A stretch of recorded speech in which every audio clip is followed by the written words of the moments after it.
Hello, everybody. I hope so. You all be fine and doing well. In week number one, we have completed the basic purpose of accounting, the basic functions of accounting, the major branches of accounting, and the areas. Whenever any question is put in the paper, like to discuss or to find out the basic functions of accounting, you are supposed to write the importance of accounting in daily business, routine activities of the business, or if you are asked about a question like to discuss the different branches of accounting, that is very much important for you to have a bird's eye view or to know about the basic categories that are used in different organizational structures at different levels in the country as well as an international level. Accounting is not a localized subject, it is an international subject, and through international regulations, different organizations are working for it.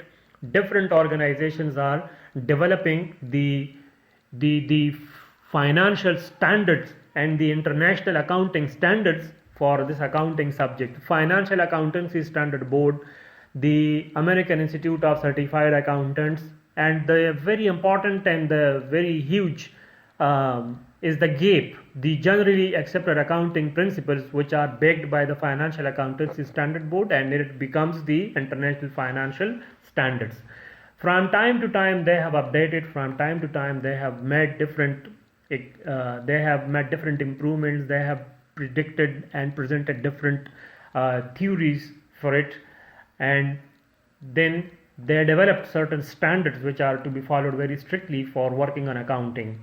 I don't want to go into that much detail. I just want to give you a brief introduction of the week number one, which is the purpose of accounting. If I discuss or if I write a book over the importance of accounting, it could be less than what I'm going to say, right? Because the subject is very important in the sense that without this accounting, you cannot run your business. Without this accounting, you cannot be able even to record a financial transaction very properly and accurately. So for the recording of the financial transactions, it is quite necessary for you to be very good and to be very strong for accounting. And accounting is basically, it is developed by Luca Pacioli at the time 1400th century. He was a best mathematician and he worked for it, and he developed the theories, he developed the system, and the idea has been taken from the word counting. So counting is quite related with accounting, and accounting is basically you are doing the counting in financial terms for recording your daily routine activities and for recording your financial data. Before discussing the accounting, I would like to give you its basic definition. The basic definition of accounting is the art of collecting. The first one is to collect the data, then analyzing, recording, classifying, summarizing, and interpreting the financial information to the users of accounting. Now, what is collection? A collection is basically to collect the financial data, to collect the bills, to collect the vouchers, to collect the evidential proofs. These evidential proofs are basically the source documents which are necessary for you to record your financial data, which are necessary for you to properly, systematically, and with evidential proof to record the data. So at the very first instance, you are required to have the source documents for your accounting, right? Your accounting source documents are being collected at the time of you are doing a transaction. For every transaction, there must be certain approval, there must be certain evidential proof, and that evidential proof is known by everybody, by a layman, by a common man. Whenever he goes to the market and he buys something, right, he will definitely paying the cash, and when you paid the cash, you bought something, you will definitely having the bill for it, right? I normally quote an example of the restaurants. Maximum we are in daily routine activities, we definitely go to the restaurant for having our lunch. When you did your lunch, right, the waiter will bring you the bill. When you bought a couple of shoes, the shopkeeper will give you the bill, right? When you are buying a perfume, you will have to get the bill, right? So that bill is basically the source document for the authenticity of your transaction, right? Then you will analyze your transaction, whether you actually did the transaction. The second phase of accounting definition is to analyze your transaction, right? The analysis phase in the definition of accounting, the analysis phase is also very much important, right? Because you will analyze your transaction in terms of whether it is a cash transaction or whether it is a credit transaction, right? Your cash transaction is that transaction where you are making the payment for your financial transaction on the spot. If there is no gap, if on the spot at once you make the payment, right, this is your cash transaction. And if you are paying your cash for the transaction at a certain later future date, then it is a credit transaction. The word credit has been derived from the word credere, and credere simply means credibility. Credere mean I trust you, credible. So if you are credible for someone, or if someone is credible for you, you are going to having a credit transaction with that person or with that supplier, right? Or the supplier with its customer. So the credit transaction and the cash transaction are to be analyzed at the second phase of accounting definition, where you are recording a certain transaction. After analysis, after you identified that a certain transaction is an economic activity, right? If it is economic activity, if it has a certain impact on your business activities, it is an economic transaction, and economic transactions are to be recorded, right?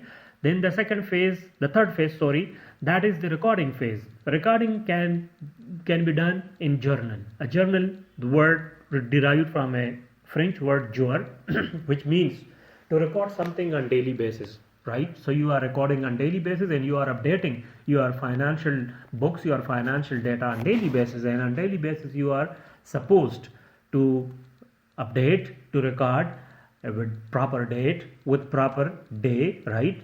And that is called as the journal, right? The third phase is the classification, and in the classification stage you are classifying different accounts. You will be having different accounts, right?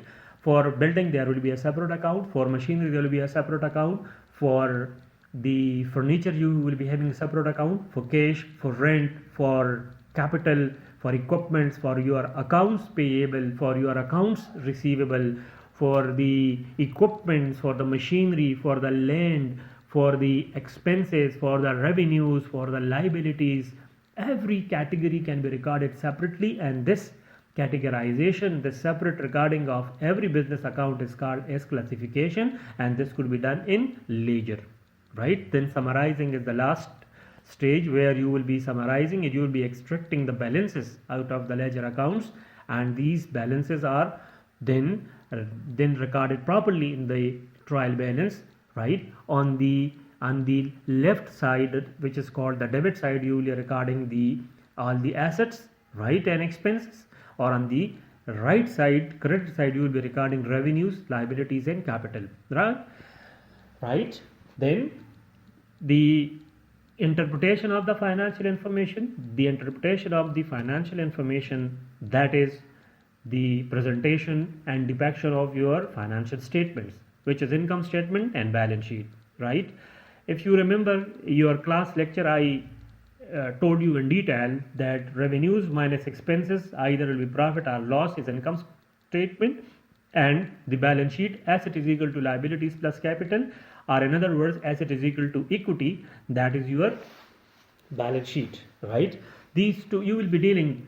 After the summarization phase, you will be dealing with these two important statements. There are other statements as well, but the most important are the two, the income statement and the balance sheet. And who are the users of accounting? The users of accounting can be the managers, can be the creditors, investors, general public, employees, the government authorities, the income tax authorities, some of them the external bodies, and some of them are the internal bodies, right? After the completion of definitions of accounting, as per your week-wise distribution of the course, the next step is to discuss the different branches of accounting. Accounting is divided into different branches. Number one is the cost accounting, the financial accounting, the managerial accounting, right? But before going into the details of the different categorization and branches of accounting, I would like to tell you a little bit about the different organizational structure, right? The first organizational structure is the sole proprietorship. For the sole proprietorship, simply might be a service organization, or it might be a trading organization, or it might be a manufacturing organization. The services organization is simply the organizational structure which could be using simple financial accounting, and it will be having no production activity or no physical stuff, right? Your teacher is doing a service activity, a hospital is doing a service activity, a lawyer is doing a service activity, a doctor will recommend you just the prescription, and that prescription is a service for you, right?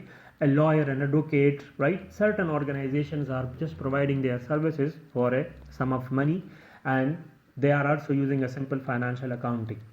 The second category is the trading organizations. Those organizations who are who are not producing anything, but who are purchasing ready-made products, and those ready-made products are then presented to you in the market, and you go, you pay, and you buy this present, the physical form of goods. The trading organizations, again, they go to the wholesale market, and therefrom they purchase, or in other words we can say they go to the ultimate place of production, buy the physical product, and then keep it in the market, and you being the consumer or being the customer, you go to the market, you pay for it, and you buy it, right? Then the third complicated structure of organization, or the organizational complicated structure, that is manufacturing organizations. Manufacturing organizations are those organizations who buy the ready-made product, right? And those ready-made products are then purchased by the suppliers, or then purchased by the other wholesalers and retailers, and they bring it to the market, right? But the manufacturers, they are using dual accounting system, the cost accounting as well as the financial accounting. Cost accounting data will collect the data relevant or related to the production, and with each production data you are recording every minute calculation relevant to the production or relevant to the producing of a product. You record it on the cost sheet, and that cost sheet is called as the cost of goods sold, right? Within the cost of goods sold, you get a very important figure, cost of goods sold, and that cost of goods sold in this, then it is subtracted from the sales, and you get the gross profit, and later on in income statement you are treating other expenses with this gross profit, and you get the net income. The net income is transferred to the balance sheet. This is the proper circle that we will be dealing, or we will be discussing in details in the upcoming chapters, right? This is the complicated structure because they are using dual accounting system, right? That is your summary for week number 1. Thank you so much for listening me, and thank you so much.